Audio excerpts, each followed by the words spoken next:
resta del tema de otitis que nos faltó la anterior clase. Este no es un tema muy largo, así que para que se vayan a estudiar vamos a ir yendo rapidito.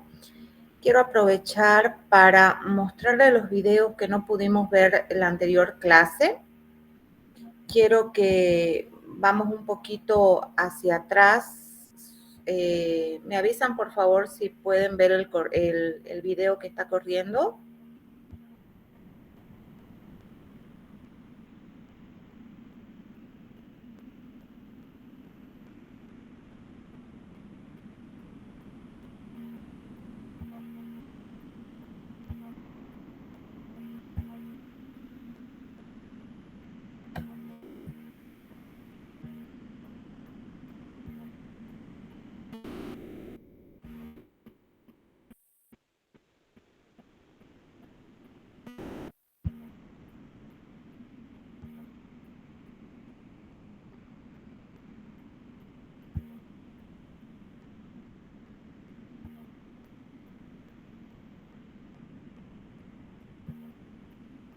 Doctora, no se puede ver. ¿No se está viendo? Se ve en la pantalla, pero no se puede ver el video.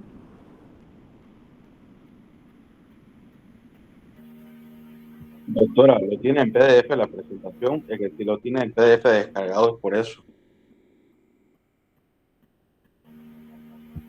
No, hace rato corrió.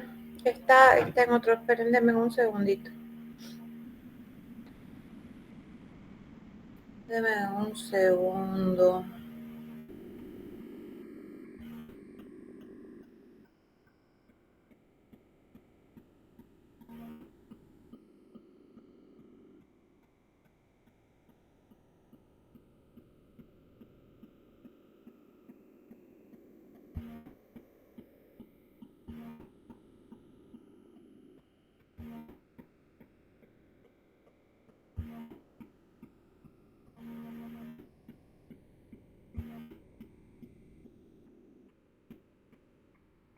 Habíamos quedado por acá más o menos, ¿no?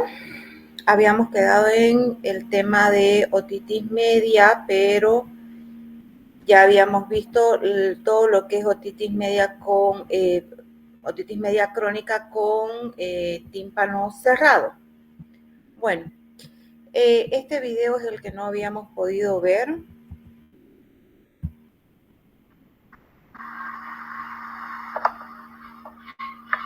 Ahí se ve, ¿no? Bueno. Ahora sí, doctora, ya se ve. Sí. Bueno, este de acá es la otoscopía de un paciente con una otitis media crónica mucoide. ¿Qué quiere decir? Que estamos hablando de un paciente con un proceso infeccioso en la caja del oído medio por más de 3 meses, donde este moco ya no va a ser un moco claro, ya no va a ser un moco estéril como habíamos visto en las otitis medias agudas con tímpano cerrado. Entonces, este es un proceso crónico y cuando nosotros vemos que el paciente no va a responder al tratamiento, pero no podemos o no queremos en realidad de que esta membrana timpánica se rompa espontáneamente porque puede romperse en cualquier lado o puede ser peor para el paciente, o por ahí nosotros lo que queremos es tomar una muestra de este líquido, sobre todo cuando es un paciente inmunocomprometido, un paciente que ya está teniendo una mastoiditis o un paciente que es prematuro y está haciendo una otitis. Entonces nosotros procedemos a hacer una miringocentesis, se llama, ¿ya? Que la miringocentesis es un procedimiento donde nosotros vamos a hacer una perforación en los cuadrantes inferiores de la membrana timpánica. Este paciente está acostado. Inferior es esto de acá. ¿Ven? Entramos con un bisturí especial. Este es un bisturí especial para oídos. Se llama bisturí lanceolado. Y nosotros vamos a proceder a hacer una aspiración del moco. ¿Se nota? ¿Ven cómo sale el moco de la caja? ¿Ven cómo las burbujas van desapareciendo?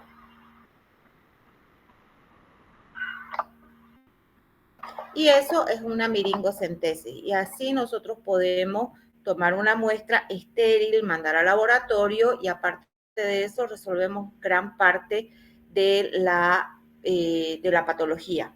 Eso generalmente, si nosotros lo controlamos, el paciente no se moja el oído, etcétera, etcétera, esa perforación suele cerrar entre 3 semanas y 3 meses como mucho. Bien. Esto de acá ya lo hablamos. Todo esto ya lo hablamos. Esta era la muciderínica que se las expliqué también. Los diagnósticos, cómo los realizamos, qué es lo que vemos generalmente en una patología crónica. Los pacientes generalmente tienen una causa de por qué la trompa de Eustaquio no funciona. Entre esos están obviamente los procesos rinosinusales, todo lo que es sinusitis, rinitis alérgicas crónicas y en los niños sobre todo hipertrofia de adenoides y de amígdala. Ahí habíamos visto una nasofibrolaringoscopía donde vamos a ver en la primera esta imagen de acá que este es el cavum, o sea, es la nasofaringe. Nosotros estamos hablando de que estamos de las coanas hacia atrás. Es como una región que va a estar entre las coanas y la faringe, la orofaringe y el paladar. El paladar está acá abajo. Esta es la pared posterior de la nasofaringe y esta pequeña hendidura es el orificio de salida de la trompa de Eustaquio. Y la imagen al lado es la misma imagen, o sea, la misma zona en realidad, con una imagen que ustedes van a ver como un tipo pólipo, una imagen violácea. Bueno, esta imagen corresponde a una hipertrofia de adenoides. El tratamiento médico ya lo vimos. Generalmente estos pacientes tienen que tener un antibiótico, sí, pero sobre todo tenemos que tratar la obstrucción de la trompa de Eustaquio. Médicamente lo podemos tratar ya sea con corticoides por vía oral combinados con corticoides en spray nasales. Los corticoides por vía oral tienen que ser en dosis controladas, siempre yendo de mayor dosis a menor, bajando. Generalmente estos pacientes se utilizan corticoides entre 10, 15 días, vía oral, bajando decreciente para tener el menor efecto mineralocorticoide del medicamento. Los descongestionantes, que pueden ser tanto por vía oral como por vía nasal también, teniendo cuidado de no usarlos mucho tiempo. Y lo que se puede usar durante un tiempo más prolongado son los spray nasal de corticoides. Que estos spray nasales también hay que tener cuidado de quién los utilizan. Los niños generalmente los pueden utilizar entre 1 mes hasta 3 meses. Y en los adultos hay que tener cuidado, sobre todo con los pacientes que tienen glaucoma, porque pueden aumentar la presión intraocular. Ahora, ¿qué pasa si yo tengo un fallo del tratamiento médico? Entonces yo puedo empezar ya a planear un tratamiento quirúrgico dependiendo obviamente de ciertos parámetros, como por ejemplo, cuando ya hay una alteración de la membrana timpánica, ya sea de que tengo ya una membrana adelgazada, que es lo que se llaman las membranas biméricas o monoméricas, que son membranas que a veces ya se han roto, se han vuelto a regenerar y el paciente sigue teniendo infecciones que pueden ser un foco para tener nuevas perforaciones. Las atelectasias, que atelectasia quiere decir que la membrana timpánica va a empezar a retraerse sobre la caja del oído, entonces nosotros no vamos a tener una membrana abombada, vamos a tener lo contrario, vamos a tener una membrana que va a estar retraída hacia la caja y eso también va a traer patología tanto auditiva como patología estructural, porque esta membrana puede tirarse tanto que puede incluso pegarse a la pared interna de la caja, que eso se llama otitis adhesiva.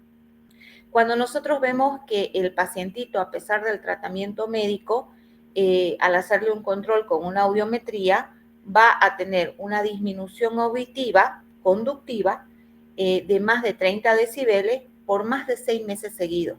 O sea, yo tengo 6 meses que le estoy haciendo tratamiento tanto con corticoides, con spray nasales, le estoy mejorando la rinitis, pero en esos 6 meses he tenido controles de audiometría que no han sido satisfactorios, entonces sí tengo que hacer un tratamiento quirúrgico. Y también voy a planear un tratamiento quirúrgico a las otitis agudas, que son recurrentes, que a pesar de los tratamientos no llegan a mejorar totalmente. Y en ese caso, bueno, lo que se va a realizar es mejorar la causa de la otitis, y eso es, si es que tiene adenoides o amígdalas grandes, hacer una adenoamigdalectomía en los pacientes pediátricos. En los pacientes adultos, revisar el tema de la nariz, ver si no hay pólipos, ver si los cornetes no son muy grandes, ver cómo está la movilidad de la trompa de Eustaquio. Y en todo caso, si el oído sigue teniendo líquido, se puede hacer una miringotomía con la colocación de un tubo de ventilación. Los tubos de ventilación son tubitos hechos de diferentes materiales. Los más comunes ahora son de silicona, que vienen en diferentes modelos, dependiendo el tiempo que nosotros queremos que se quede el tubo adosado a la membrana timpánica. Lo que generalmente se hace es hacer una miringotomía, que es el primer video que yo les mostré. Se aspira el material que hay dentro de la caja y a través de esa pequeña perforación se va a colocar un tubito que, como ustedes lo ven acá, tiene dos extremos que son como más gruesitos y un extremo que es más delgado, que se va a colocar entre la membrana timpánica. Entonces, este tubo lo que hace es comunicar la caja del oído medio con el conducto auditivo externo. Y este tubo a mí me va a servir para igualar las presiones, tanto de la caja, que la presión sea igual en la caja como en el conducto, y para poder aspirar la secreción, bueno, en realidad no aspirar, sino que el oído vaya sacando la secreción del oído medio hacia el conducto por ese agujerito, hasta que la trompa de Eustaquio empiece a funcionar mejor, obviamente. Y los cuidados que tenemos que tener con esto es como si la membrana estuviera perforada. Hay que tratar de que no le entre agua y hay que tratar que el paciente no se manipule. Estos tubitos generalmente se salen solos entre 6 meses, 1 año, 8 meses, o si nosotros vemos que la patología de oído ya se resolvió, la trompa de Eustaquio está funcionando bien, ya la naricita, la garganta están bien, entonces, bueno, lo retiramos nosotros. Y este de acá es un video donde les quiero mostrar cómo se hace la colocación de un tubo de ventilación.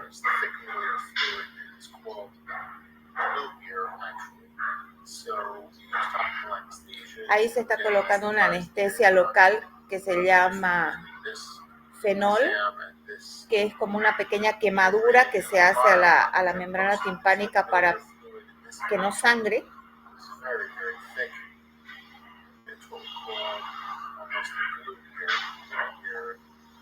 Ahí hacemos la misma miringotomía que hicimos en el video pasado.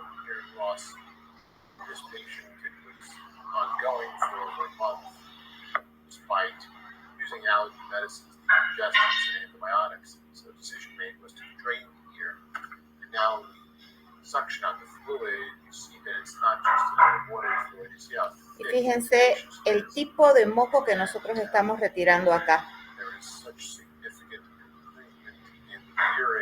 Se dan cuenta cómo el moco es mucho más espeso, es más filante, tiene un color diferente.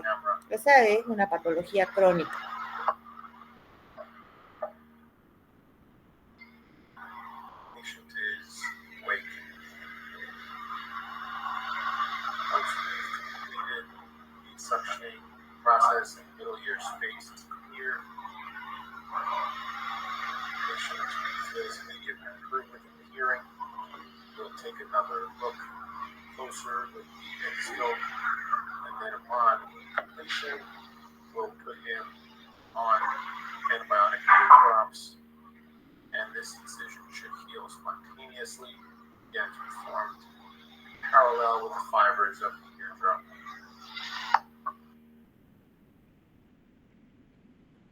Bien. Bueno, y vamos con el final. Vamos con las otitis crónicas. Las otitis crónicas, al igual que las otitis agudas, van a reflejar lo que es inflamación de mucoperiósteo del oído medio, lo mismo, incluida la mastoide y la trompa de Eustaquio, que va más allá de los 3 meses de evolución. Y esto puede ir con coexistencia de una perforación timpánica que generalmente no tiene cierre espontáneo, ¿sí? Este proceso infeccioso va a evolucionar con periodos alternantes de actividad e inactividad bacteriana. ¿Eso qué quiere decir? Quiere decir que puede ser que la membrana timpánica tenga periodos de tener un oído totalmente seco, pero también puede tener periodos donde va a tener humedad constante y supuración diaria. ¿Bien? Generalmente estos procesos infecciosos van a ser secundarios a la perforación timpánica y una alteración de la función de la trompa de Eustaquio. La perforación timpánica va a hacer que cualquier entrada de agua, de humedad, incluso hasta el sudor del paciente, infecte la caja, por tanto, empiece a tener proliferación bacteriana y supuración, y las alteraciones de la función de la trompa de Eustaquio en pacientes que son, por ejemplo, riníticos o que tienen alguna alteración en el tema de la movilidad ciliar, haga de que todo el tiempo el oído pueda llegar a tener contenido por la mala función de la trompa de Eustaquio. Entonces, esas son dos cositas que van a hacer que las otitis medias crónicas se perpetúen en el tiempo. En este caso, cuando hablamos de gérmenes, habíamos visto de que hay gérmenes que son más comunes en las otitis agudas.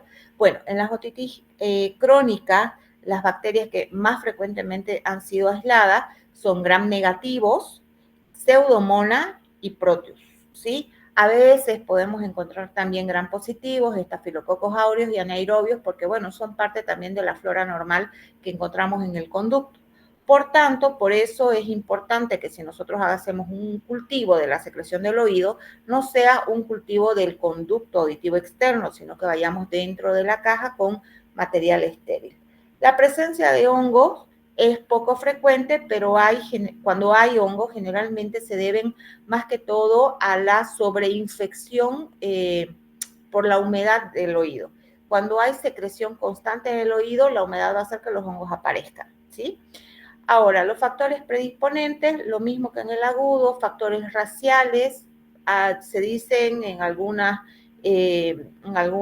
estudios que la etnia indioamericana tiene un gran número de pacientes con otitis, factores socioeconómicos y ambientales como la malnutrición, casas donde hay familiares, papás, tabaquistas, el hacinamiento, la asistencia a jardín de infantes, a las cunas en periodos prematuros, en los niños, cuando todavía no están formadas todas las defensas, son también otros factores. Factores anatómicos, pacientitos que tienen, como les había dicho anteriormente, fístula labioalveolo-palatina, cuando tienen alguna alteración estructural en la carita, son más predisponentes a tener este tipo de cosas. Factores inmunológicos como el HIV o las inmunodeficiencias específicas. Factores iatrogénicos como, por ejemplo, nosotros los otorrinos cuando hacemos algún tipo de procedimiento y el oído puede llegar a quedar secuelado. Radioterapia, el tabaquismo en los pacientes adultos y algunas enfermedades hormonales como el hipotiroidismo y la poliangiitis granulomatosa. Ahora, las otitis medias crónicas generalmente no tienen sintomatología aguda, no hay un dolor agudo como en una otitis media de reciente data. Generalmente el cuadro es insidioso, es prolongado y se va a caracterizar por tener periodos recurrentes e indoloros de otorrea, o sea, salida de líquido, mucosa o purulenta. ¿Bien? Y esto generalmente, como les decía en la diapositiva anterior, va a ir asociado a infecciones respiratorias, el típico paciente que dice, me resfrié y ni bien empecé con el moco, me empezó a salir moco también por el oído. O los pacientes que dicen, bueno, miren, yo me fui a la piscina, me fui a una laguna, me fui a Aguascalientes, etcétera, etcétera, me entró agua y a los 2-3 días empecé con supuración. Entonces, son pacientes que si van a tener dolor, el dolor generalmente va a venir asociado a una sobreinfección por algo, ¿sí? cuando el paciente no tiene estas sobreinfecciones, generalmente el paciente lo único que se va a quejar es por ahí de una hipoacusia, que generalmente es de larga data, acúfenos o tinnitus, que van a ser en tonos graves. Este es el típico paciente que va a decir que siente un sonido en el oído que es más como agua, como si corriera agua o como una tele desconectada, es el shhh, o como si tuviera algo que retumbara dentro del oído. La hipoacusia, obviamente, si hacemos nosotros una audiometría, va a ser una hipoacusia conductiva, porque va a ser por la inflamación y por la perforación de la membrana timpánica. Y esto, bueno, lo vamos a poder ver, obviamente, con los estudios correspondientes. Ahora, otoscopía, esto lo habíamos visto ya en la clase. Acá les quería mostrar otro poquito más de otoscopía. Y vamos a ver la primera clasificación de las otitis medias crónicas. Tenemos la otitis media crónica simple. ¿A qué llamamos nosotros otitis media crónica simple? La otitis media crónica simple es una otitis que va más allá de 3 meses, donde nosotros vamos a tener una perforación timpánica, no importa de la magnitud ni la posición de la perforación timpánica, pero que generalmente no tiene otra complicación, ¿sí? Vamos a tener una caja generalmente limpia, que puede estar edematosa, puede estar eritematosa, pero no vamos a tener ningún tipo de lesión tumoral. No hay pólipos, no hay granuloma y no hay colesteatoma. Generalmente, ¿por qué se produce una otitis media crónica simple? Esta va a venir posterior a una otitis media aguda supurada que no tuvo una buena evolución. ¿Eso qué quiere decir? Que no hubo una resolución completa, se formó un anillo fibroso alrededor de la perforación, como se ve acá, y esta no dejó que se cierre de forma espontánea. Puede aparecer posterior a algún tipo de procedimiento que nosotros hacemos, como por ejemplo la colocación de los tubos de ventilación transtimpánica que les hablé anteriormente, o puede deberse también a una retracción timpánica, que son las atelectasias que les había dicho, que es cuando el tímpano se mete dentro de la caja, llega un momento que la adelgaza y la rompe, y lo mismo, empieza a formarse un anillo fibroso que no cierra. Y otra causa puede ser un trauma, ¿sí? Un traumatismo de la membrana timpánica, ya sea por un trauma por presión, que ocurren a veces en las explosiones con gran presión de ruido, o por la introducción de un cuerpo extraño que pueda lesionar gran cantidad de membrana. Eso también puede producir que la perforación coexista junto con una caja limpia. Otra clasificación es la otitis media crónica colesteatomatosa. Para esto yo les tengo que explicar qué es el colesteatoma. El colesteatoma es un tumor, ¿sí? Pero es un tumor benigno. Es un tumor que se va formando por el crecimiento de piel con todas sus capas dentro de la caja del oído medio, ¿bien?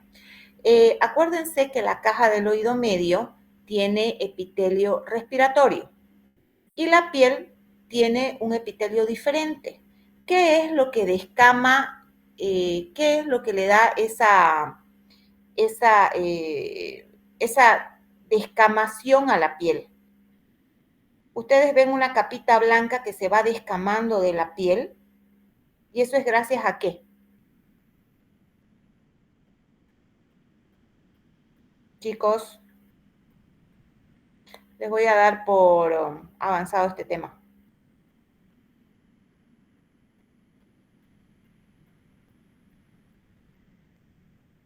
Muy bien, este tema queda como avanzado, chicos. Tienen que estudiarme todo lo que son complicaciones de la otitis media crónica y nos vemos en la práctica y el próximo lunes. Está bien, doctora. Perfecto, doctora, gracias.